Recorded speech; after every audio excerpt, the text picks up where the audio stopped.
तो जैसा कि आपको पता है, कल एक बार फिर कांग्रेस ने एक बड़ी ऐतिहासिक भूल की है। प्राण प्रतिष्ठा जो राम मंदिर का हो रहा है, उससे अपने आप को एक बहाना देकर बाहर कर लिया है। तो इस विषय पर हमारे सीनियर राष्ट्रीय प्रवक्ता श्री सुधांशु त्रिवेदी जी ने अपना वक्तव्य रख रहे हैं। तो सुधांशु जी, आप आरंभ करें। शुरू करें।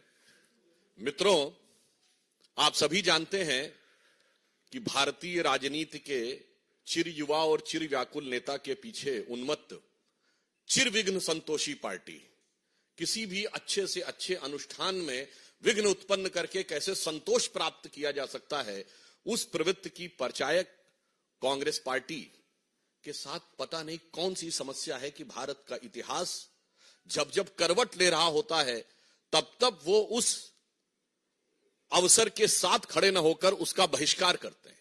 अभी हाल में आपने देखा, चंद महीने पहले की बात है, पिछले वर्ष की, नई संसद भवन के उद्घाटन का बहिष्कार किया। भाई, नई संसद भवन 150 वर्षों तक चलेगी, इसका भारतीय जनता पार्टी अथवा प्रधानमंत्री श्री नरेंद्र मोदी जी से तो कोई मतलब नहीं है। उस ऐतिहासिक अवसर का बहिष्कार किया, जबकि उल्लेखनीय यह है कि अंग्रेजों के जमाने की संसद का बहिष्कार नहीं हुआ था वॉइसराय के टाइम में। जीएसटी लागू हुआ, भारत के कर संरचना में, टैक्स स्ट्रक्चर में ऐतिहासिक पैराडाइम शिफ्ट हुआ, उसका बहिष्कार किया। G20 अभी अभी हुआ, पहली बार ऐसा हुआ कि 20 राष्ट्राध्यक्ष और वो दुनिया के सबसे शक्तिशाली 20 देशों के राष्ट्राध्यक्ष भारत में आए। क्योंकि मैं पुनः विनम्रता से कह दूं कि नॉन अलाइन समिट भी हुआ था, पर नॉन अलाइन समिट उस समय वर्ल्ड का पावर सेंटर नहीं माना जाता था, and G20 is considered as a power center. उसमें महामहिम राष्ट्रपति के द्वारा दिए गए भोज का बहिष्कार किया। अरे, भारत की शक्ति का कितना बड़ा उद्भव था। हमारे पूर्व राष्ट्रपति रामनाथ कोविंद जी और द्रौपदी मुर्मू जी के अभिभाषण का बहिष्कार किया, जबकि वो हमारे राष्ट्र के प्रथम नागरिक हैं, परंतु ये एक संयोग की बात थी। देखिए, एक अनुसूचित जाति से थे, एक अनुसूचित जनजाति से थी, इसके बावजूद आपने बहिष्कार किया, और अभिभाषण का बहिष्कार करके आपको मिलना क्या था, यह भी बहुत स्पष्ट था। याद करिए, कारगिल विजय दिवस 2004 के बाद 2009 तक नहीं होता था। क्यों कांग्रेस ने बहिष्कार किया था कारगिल विजय दिवस का? भारतीय जनता पार्टी के प्रखर प्रतिरोध के बाद आधे अधूरे मन से रस्म अदायगी के लिए 2009 के बाद शुरू किया, और अब हम उसको गर्व के साथ मनाते हैं। जब मई 1998 में पोखरण विस्फोट हुआ अटल बिहारी वाजपेयी जी की सरकार के नेतृत्व में, कांग्रेस ने 10 दिन तक बयान ही नहीं दिया, और फिर उसके बाद भी नकारात्मक प्रकार की प्रक्रियाएं, जबकि भारत ने पहली बार कहा था कि we have declared, now we have become the nuclear state. कितना बड़ा ऐतिहासिक परिवर्तन था, परंतु उसके भी ये विरोध में खड़े हो गए। और तो और, पूर्व राष्ट्रपति प्रणब मुखर्जी जी, जो आप ही की पार्टी के थे, उनके भारत रत्न समारोह का बहिष्कार कर दिया। इसी बहिष्कार के चलते हुए जनता भी क्रमशः उनको सत्ता से बहिष्कृत करती चली जा रही है, परंतु उनकी बुद्धि परिष्कृत होने का नाम नहीं ले रही है।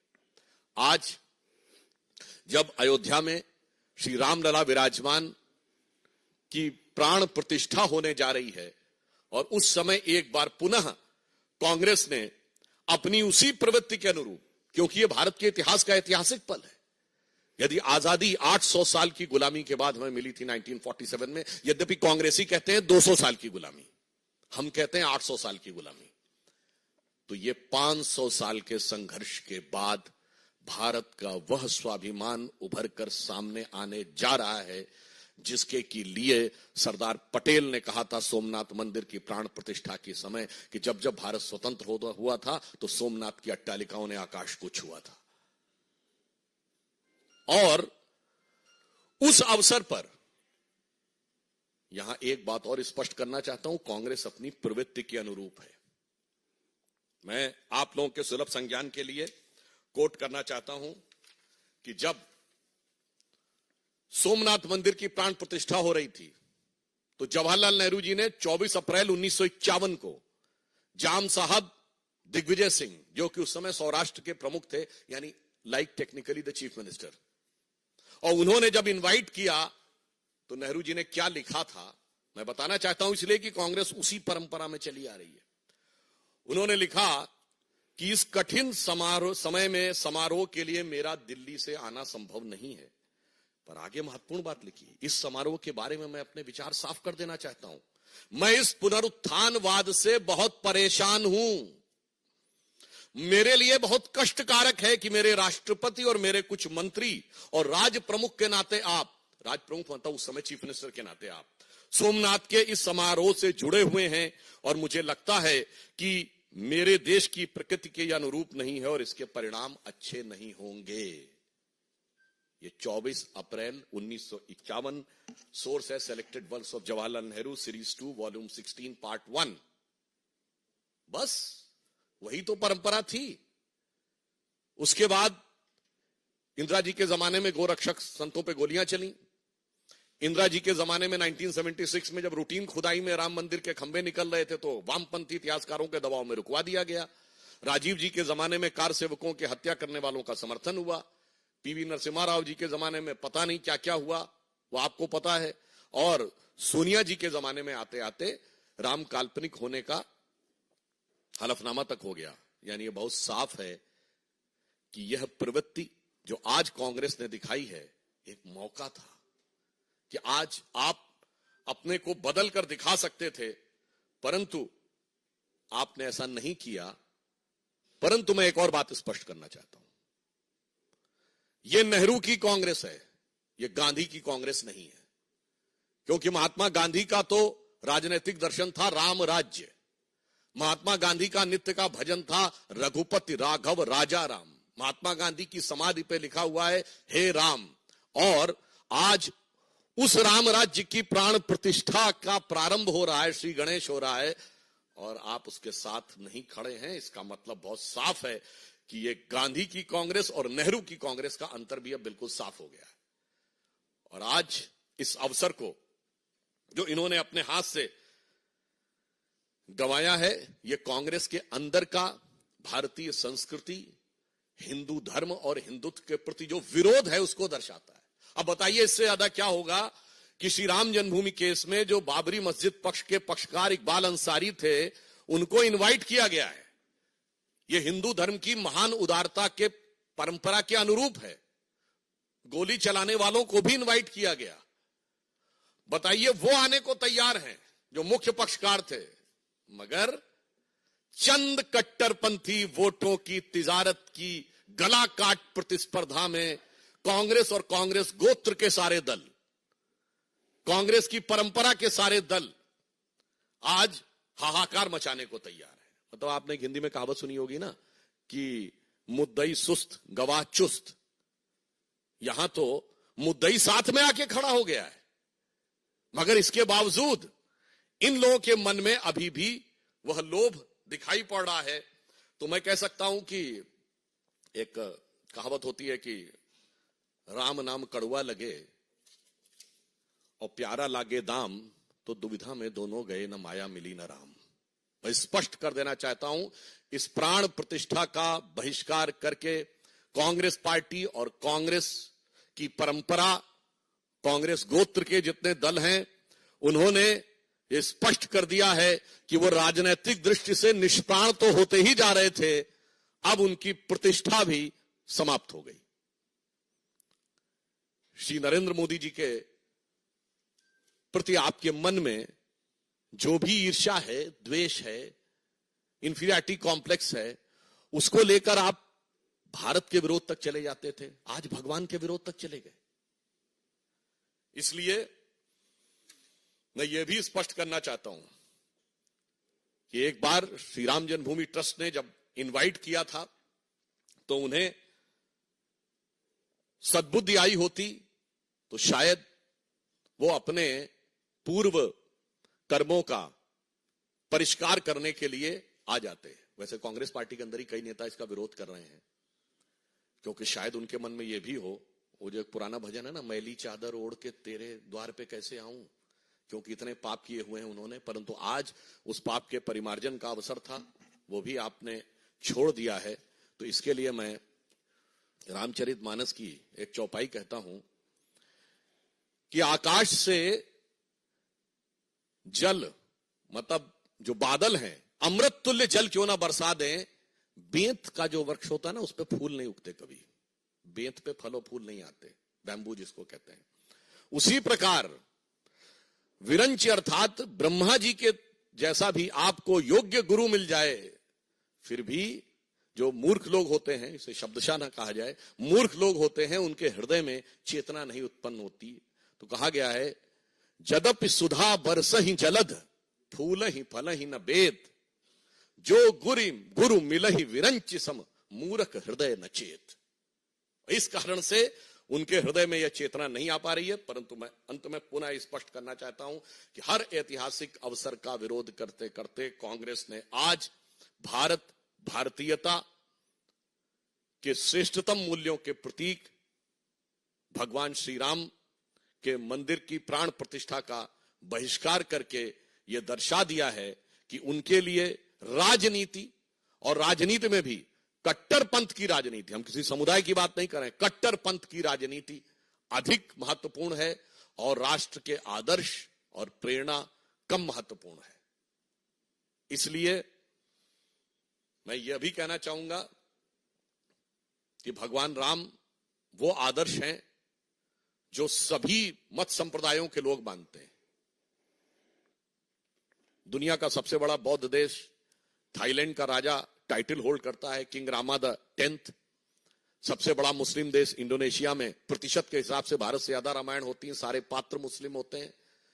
लगभग 60% देश जहां नास्तिक हैं, वहां साउथ कोरिया की लेडी मानती है कि उसका वंश परंपरा भगवान राम से है। परंतु अफसोस की बात यह है कि यहां पर जो लोग अपने को गांधी का स्वयंभू उत्तराधिकारी कहते हैं, वो इसके विरुद्ध खड़े हैं। अफसोस की बात यह है कि आज तक उन्होंने अपने बाकी कर्मों के लिए कभी माफी नहीं मांगी है, मगर यहां पर उनको विरोध नजर आ रहा है। तो इसलिए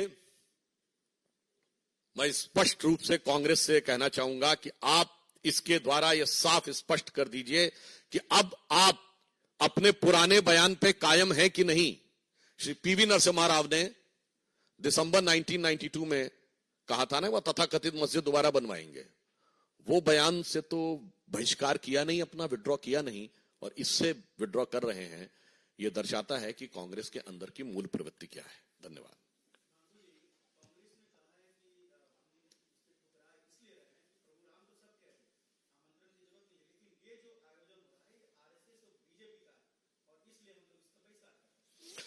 देखिए, यह आयोजन श्री राम जन्मभूमि ट्रस्ट के द्वारा हो रहा है, और भगवान के द्वार पर अपना पराया किसको नजर आता है? भगवान के द्वार पर इस दल और उस दल का कौन नजर आता है? परंतु हमने तो कभी नहीं कहा कि श्री राम जन्मभूमि के विरोध में आपके नेता वकील का चोला ओढ़कर खड़े होते थे। इसलिए इसका किसी संगठन विचार से कोई मतलब नहीं। यह भारतीय संस्कृति, भारतीय परंपरा के श्रेष्ठतम मूल्यों का प्रतीक है। इसलिए इसके बारे में वो करना सिर्फ एक बहाना ढूंढना है। जैसे किसी को कोई कार्य न करना हो तो वो बहाना ढूंढता है कि किस आधार पे हम इस चीज के में अवरोध उत्पन्न करें। तो चूंकि ये सदा सर्वदा से अवरोध उत्पन्न करते रहे थे, तो अंतिम समय पे भी कुछ ना कुछ विघ्न उत्पन्न करने का प्रयास कर रहे हैं। परंतु आप आश्वस्त रहिए, महान भारत की विकास यात्रा की प्राण प्रतिष्ठा मोदी जी के नेतृत्व में हो चुकी है, और अब भारत के सांस्कृतिक उत्थान और सांस्कृतिक गौरव की प्राण प्रतिष्ठा और सांस्कृतिक स्वाभिमान की प्राण प्रतिष्ठा श्री राम जन्मभूमि ट्रस्ट के द्वारा, इस कार्यक्रम के द्वारा हो रही है।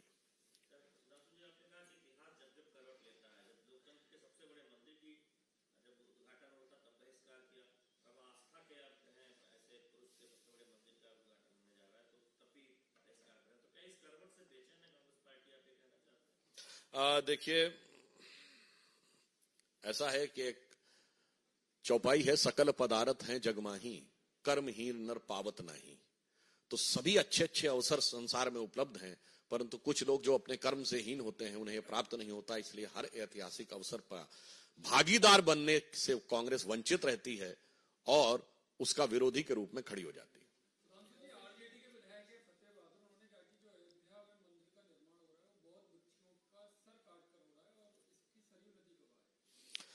देखिए, ऐसा है कि कुछ लोग चंद विदेशी इतिहासकारों के द्वारा पढ़े गए इतिहास के से उनके दिमाग इतने भरे हुए हैं कि उसके लिए क्या कहा जाए। वैसे तो उनसे अगर पूछा जाए कि कौन सी किताब में लिखा है तो वो बता नहीं पाएंगे। तो उनके लिए मैं एक ही पंक्ति कहना चाहूंगा कि अपने वतन पर सदियों तक है रही हुकूमत गैरों की, लेकिन कुछ चेहरों पर अब तक धूल है उनके पैरों की। ये लोग उसी कैटेगरी के हैं।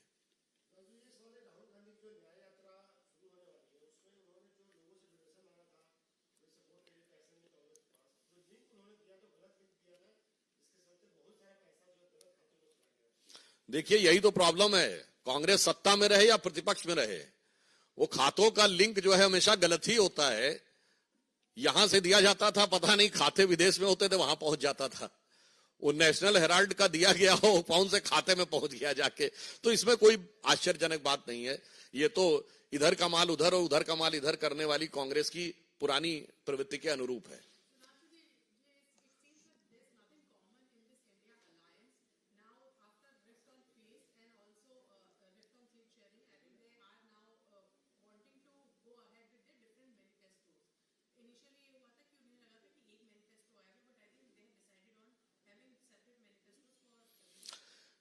एकता का दंभ भरने वाले अब बंटवारे के नाम पे बिखराव की तरफ बढ़ रहे हैं।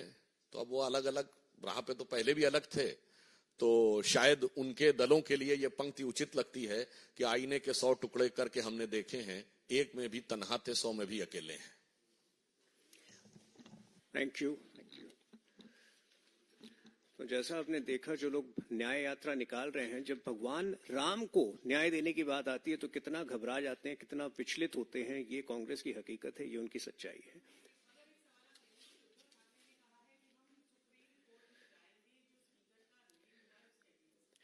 देखिए, कल जो बयान आया था, कल जो राहुल नार्वेकर जी ने पॉइंट्स बनाए हैं, उन्होंने सारे टेक्निकल बातें स्पष्ट कर दी हैं। 2018 में एक पक्ष प्रमुख का अलग स्थान उद्धव जी ने क्रिएट किया था, जो कि गैर कॉन्स्टिट्यूशनल था। तो 1999 के शिवसेना कॉन्स्टिट्यूशन के तहत उनको कोई अधिकार नहीं बनता है उद्धव ठाकरे को कि वो किसी भी व्यक्ति को अपनी पार्टी का बर्खास्त कर सके। तो वो सारी बातें टेक्निकली स्पष्ट है। लेकिन जब विनाशकाले विपरीत बुद्धि आती है तो देखिए, उनका विनाश उसी दिन आरंभ हो गया था जब उन्होंने कांग्रेस से नाता जोड़ा था। तो ये एनीवे, ये विषय अलग था, हम सेपरेटली उस पर बात करें।